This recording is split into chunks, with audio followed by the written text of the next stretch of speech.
123 mga bagong sundalo nagtapos na sa training. Dahilan kung paano nakakuha ng mataas na satisfaction at trust rating ang Night ID, alamin. Wish 107.5 bus umarangkada sa Bicol. Spirit Troopers na piling magtanghal. At sa trivia ni Tito Bal, ating alamin, ano nga ba ang New Year's Call sa Philippine Army? Magandang araw, Bicolandia! Mahigit 7 buwang training ng mga kandidatong sundalo nagtapos na. Magiging deployment nila ating alamin. Sila ang 123 mga bagong hukog na mga sundalong sumailalim sa 8 buwang pagsasanay na nagtapos ngayong araw ng Huwebes.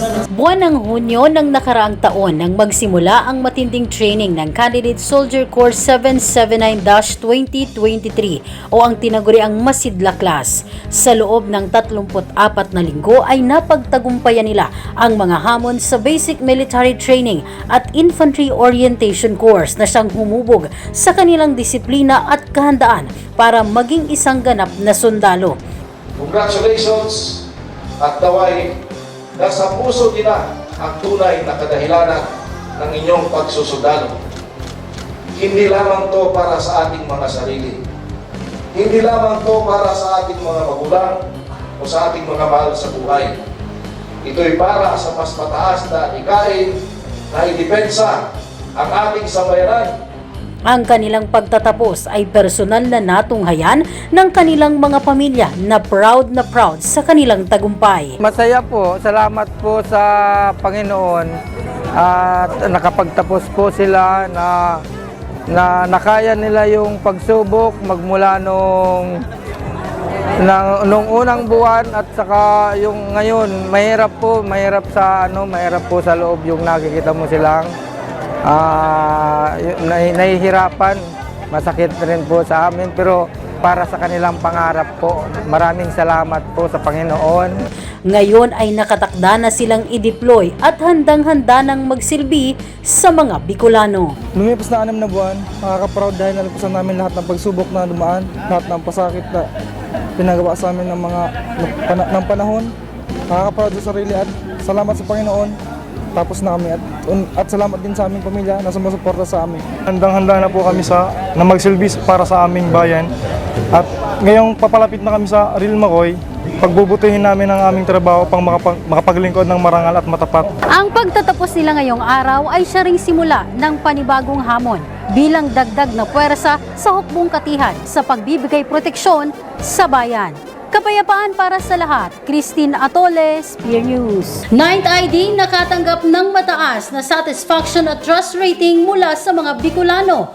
Kung bakit, yan ang ating alamin sa report ni Eden Flororita. Positive 98.04 na net trust rating at positive 94.08 na net satisfaction rating ang nakuha ng 9ID sa mga Bicolano sa isinagawang survey nitong nakaraang taong 2023. Sa panayam ng Spear News kay Dr. Herbert Rosana, ang Professor of Peace and Security Administration ng Bicol University, na siyang nangasiwa sa nasabing survey, sinabi nito na ang layunin ay malaman ang saloobin ng mamamayan sa ginagawa ng Spirit Troopers sa Bicol. Sa nasabing survey, ilang kategorya ang binigyang pansin, tulad ng community building, internal peace and security, human rights and professionalism, at support activities. Public opinion is very important. Napaka-importante yun, especially pag nasa public sector ka. Kahit hindi sa government, kahit sa business, importante yung opinion ng tao. And once you have the positive opinion of your constituent, it will make your work easier. 6 na taon na ang nakakalipas nang unang magsagawa ng survey ang nasabing professor para sa 9ID. At sa taong 2023 ito nakakuha ng pinakamataas na satisfaction at trust rating mula sa mga Bicolano. Kapayapaan para sa lahat. Eden Flororita, Spear News. Ilang probinsya sa Bicol inikot ng Wish Bus. Tinig ng mga sundalo, ibinida. Yan ang inantabayaran ni Jiro Banania. Mula Maynila, ay dinayo ng Wish 107.5 bus ang rehiyon ng Bicol para mabigyang tinig ang talento ng mga Bicolano. Actually po kami, from the bottom of our hearts po, kami po ay nagpapasalamat sa 9th Infantry Division Philippine Army dito po sa Kabikulan dahil sa patuloy pong suporta at programang nakakatulong sa kapwa. Kami po ay handang magbigay pa ng ano pa mang tulong na maibibigay po namin sa maliit na paraan ay tinuturo ni Kuya Daniel para ang ating mga kababayan ay mabigyan at maabot ng kanilang mga pangangailangan. Kabilang sa mga nakapag-perform sa Wish Bus ay ang mga sundalong nagpakita ng kanilang galing sa pagkanta. Nalibot ng bus ang mga lugar kabilang ang Albay, Iriga at Naga City na labis ang pagkamangha sa talentong ipinakita ng mga sundalo maging ng mga local artists. Nakakatuwa po, syempre po, mas napapalaga na po natin yung talento po natin sa ibang tao at sa buong mundo. First of all, it's very amazing and respect sa kanila. Thank you for their service. Isang napakalaking bagay sa akin, lalo na sa akin na na-play dito sa Wish Bus, marinig ng kapwa Bicolano.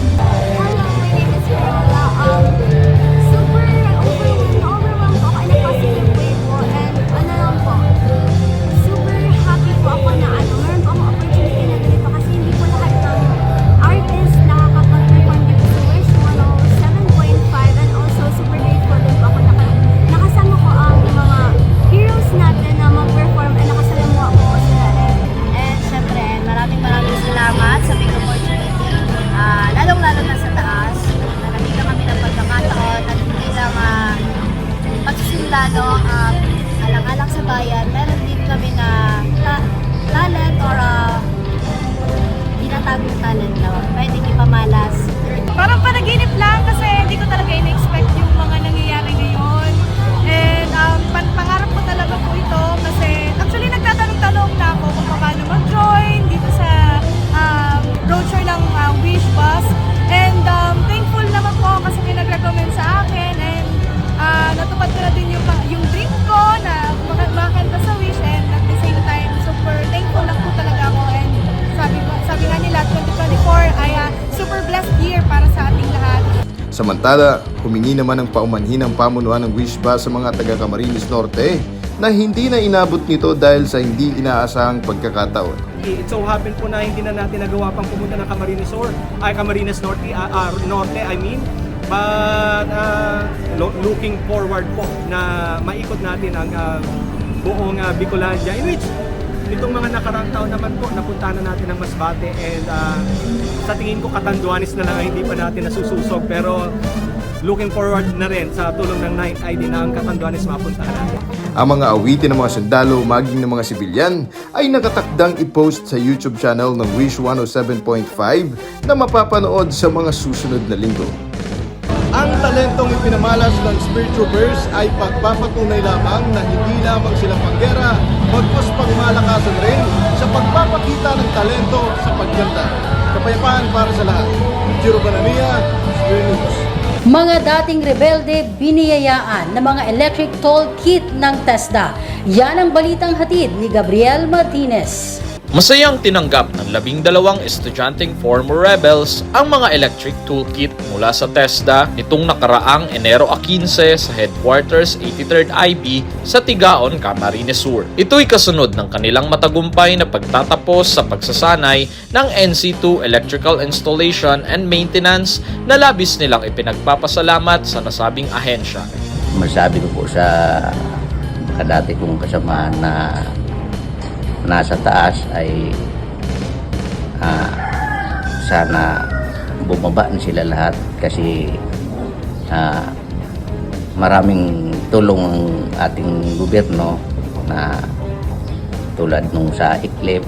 Kaugnay nito, masaya rin ang TESDA sa nakamit na tagumpay at pagbabago sa mga dating rebelde. Pahalagan po natin itong programang ibinigay ng TESDA sa inyo, lalong-lalo na po itong skills training na ipinamahagi po namin sa inyo. Yung toolkit po, sana magamit nyo po ng mapakinabangan nyo and hindi po sana natin ibaliwala. Ang nasabing programa ay ilan lamang sa mga natatanggap ng mga sumusukong miyembro ng Communist Terrorist Group. Kapayapaan para sa lahat. Gabriel Martinez, Spear News.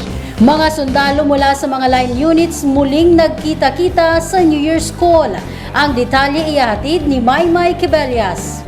Nagtipon-tipon ang mga matataas na opisyal ng 9th Infantry Division, kabilang ang mga commander ng brigades, commanding officers ng mga batalyon, maging ang mga senior NCO para sa pagdiriwang ng tradisyonal na New Year's Call.